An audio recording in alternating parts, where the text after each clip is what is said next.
Hello, everyone. Let me just. Okay. So, can you hear me? Last night.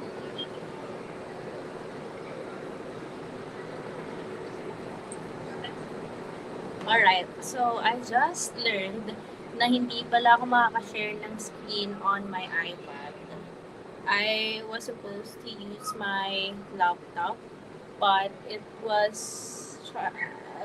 it's charging kasi it was kind of low bat na. Anyway, um, ang awkward. Paano ba ito ginagawa?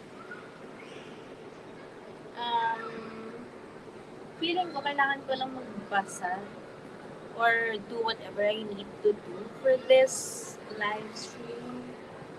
Kasi I'm not sure if anyone is joining kasi I was supposed to go live at 7 but we will go out kasi for dinner. So I thought I'll just try like a 30-minute or 1 hour live and let's see. Parang test live lang kasi this is my first time doing live. And ito.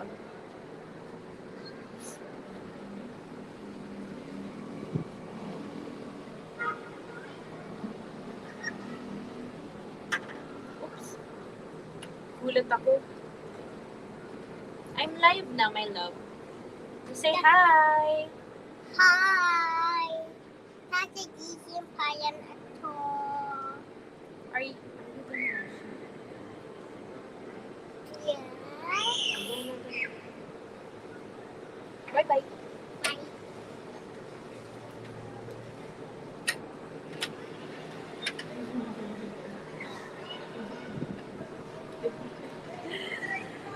Alright. Ano ba?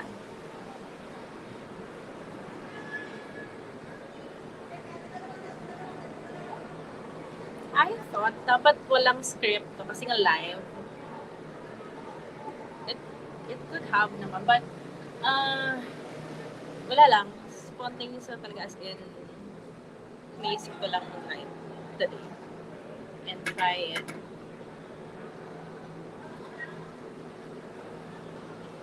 But anyway, we're in Azure for a night of staycation keme-keme.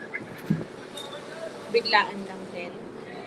Kasi mo medyo bored siya sa bahay. Ang init sa bahay. So, we went out. And actually, dapat mag-mall lang kami. But, wala akong maisip na puntahan. Kasi 3 days in a row, sunod-sunod kaming labas lang ng labas. So, I thought, maybe an indoor playground or just a staycation. But anyway, we'll just have to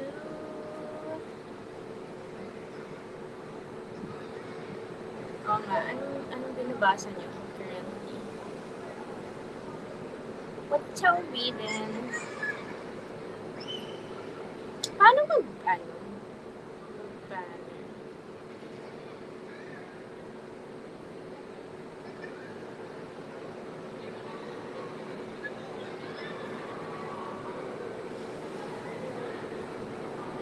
Anyway, didilim lang. So, mapapasa na lang ako. But, I am reading The Cat of Monte Cristo by B.K. Baxter. This is a mystery series, 3-book series siya.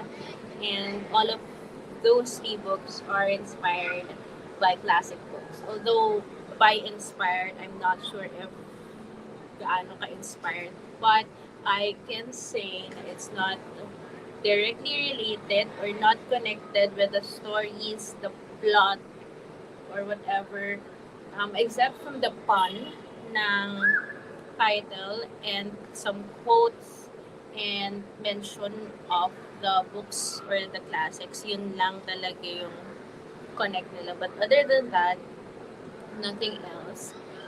But it's enough naman for me to be inspired or to, I don't know, to encourage myself na to read those classics as well. So I read The Great Gatsby and The Great Gatsby, The Cat's Sure in the Rye, which is inspired by The Catcher in the Rye, and now we're reading The Cat of Monte Cristo.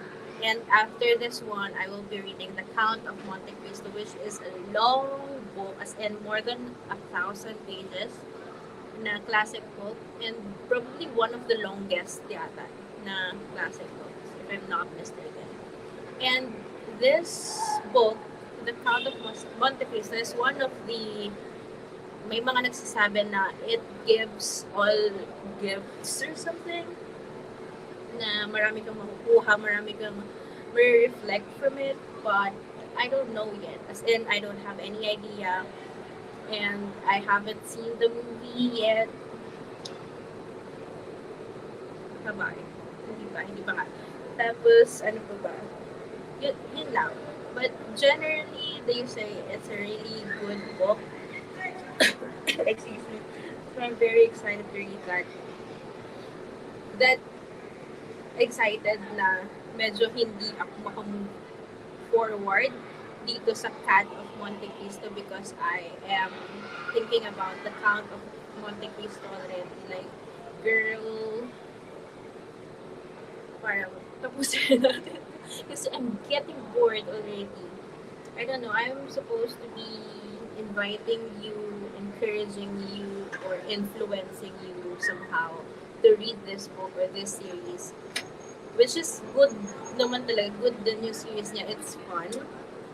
The cat, Chunks.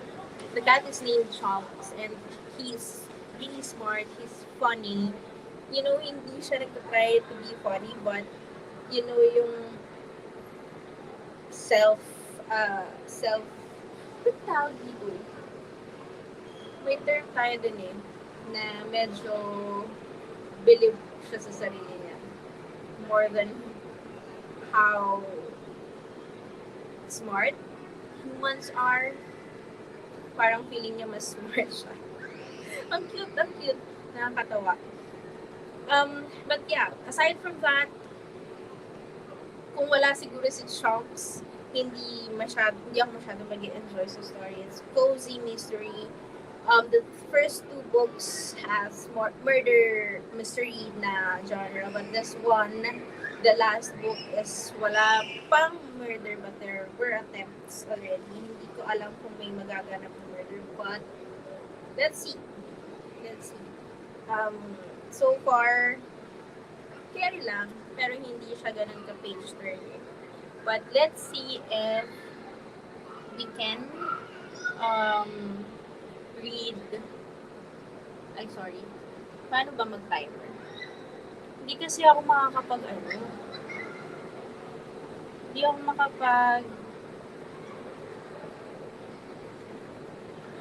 makapag-share ng screen, so I cannot share like the cozy vibe or something. Hindi ko na nga dapat ito. Hindi natin pag ginagawa sa sarili natin, mate.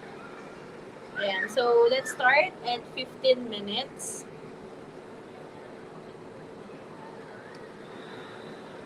And read something.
ko na unmute na lang.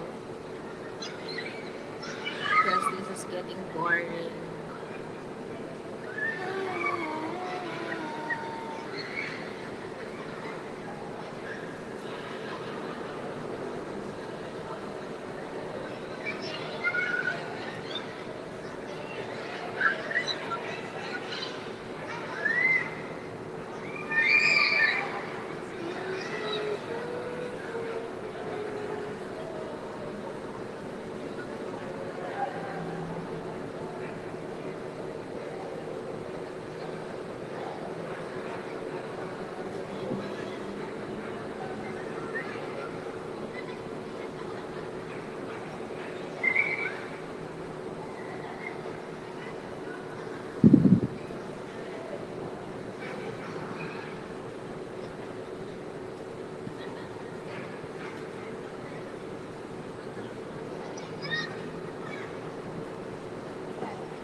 Alright, so I tried to start my first sprint, pero girl, it's boring. As in, hindi ko talaga siya matuloy. Anyways, for those who just joined, I am reading The Cat of Monte Cristo. And this is part of a series, mystery series, na inspired by classic books. And obviously, this is inspired by The Count of Monte Cristo. But by inspired, I mean the puns, the quotes, the book mention, yun lang. As in, walang any other relation, connection with the classic book. Walang anything. It's not a retelling. It's not a very much like modern Count of Monte Cristo. Hindi ganun. As, as in super na-disappoint ako nung una. But the first and second book was fun to read because of the cat.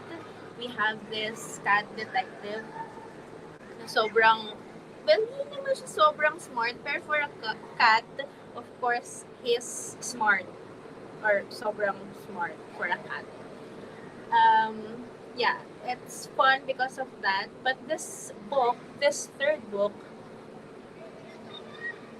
for some reason, I cannot enjoy it as much as I did the first two books. And I am sad kasi gusto ko nang simulan yung Count of Monte Cristo. Kasi it's a huge book. I'm always getting excited with thick books, you know. Pero, ewan ko ba, hindi ko rin naman din sila natatapos. But anyway, The Cat of Monte Cristo is, well, I mentioned earlier, we follow a cat na medyo smart. So, he's kind of the detective dito sa ating mystery. But not very much a detective eh. Kasi, ewan ko naging detective lang siya. Self-proclaimed detective ng kanyang amo. But it's more of nagiging witness kasi siya. Na nawi-witness niya yung mga clues, kumbaga. And there's a funny way ng writing style kung paano pinipresent yung idea or yung thoughts ng cat sa reader. Yun yung medyo fun to read. But unfortunately, very few lang din yung parts ng cat or yung POVs ng cat natin. Ng cat natin.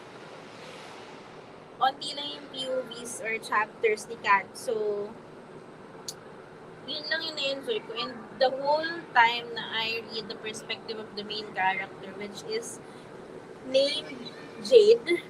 So, girl siya. She's an assistant librarian in a small town.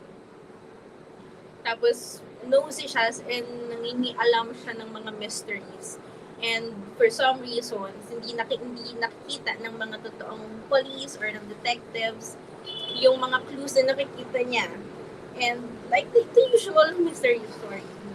Pero yun yung advantage niya is meron siyang si Chunks or yung cat na nakaka-witness niya ng mga bagay-bagay dahil sobrang galak ng pusa. Pusang galak siya.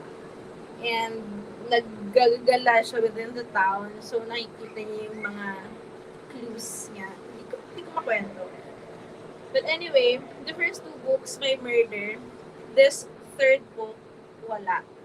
But there are attempts ng murder because the usual story, may politics, may currently na nakaupo, and then may humahamon, and yun lang, as in, very cliche. As in, ang pinaka-joy lang talaga dito is the cat. And I am trying to push myself as much as possible talaga. Ayoko nang pinupush sa sarili ko sa mga ayaw ko ng book.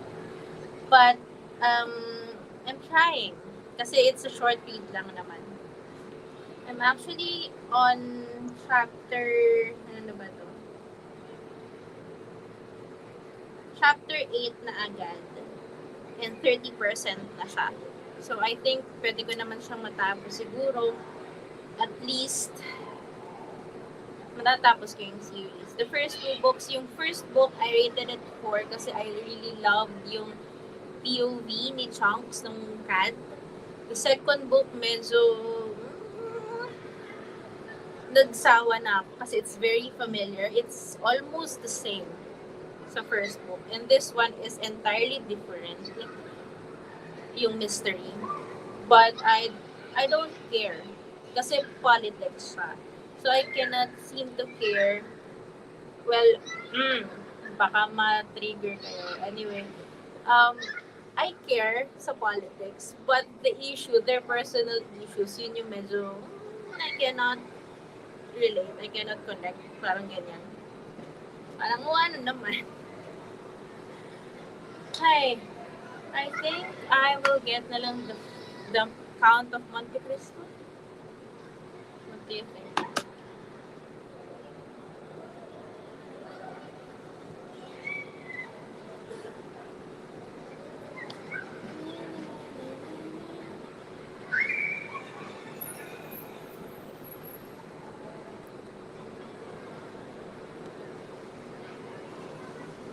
Ay, shucks.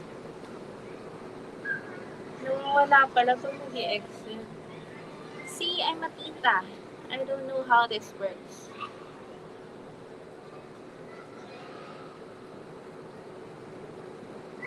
But anyway, I'm just trying and I don't have a scheduled sprint today or tonight.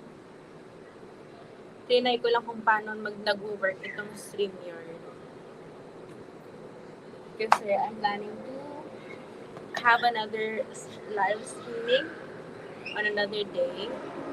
So I guess, should I end na kasi we'll have dinner pa.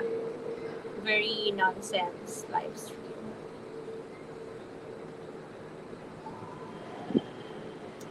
But if you're here, thank you so much for passing through. And I will see you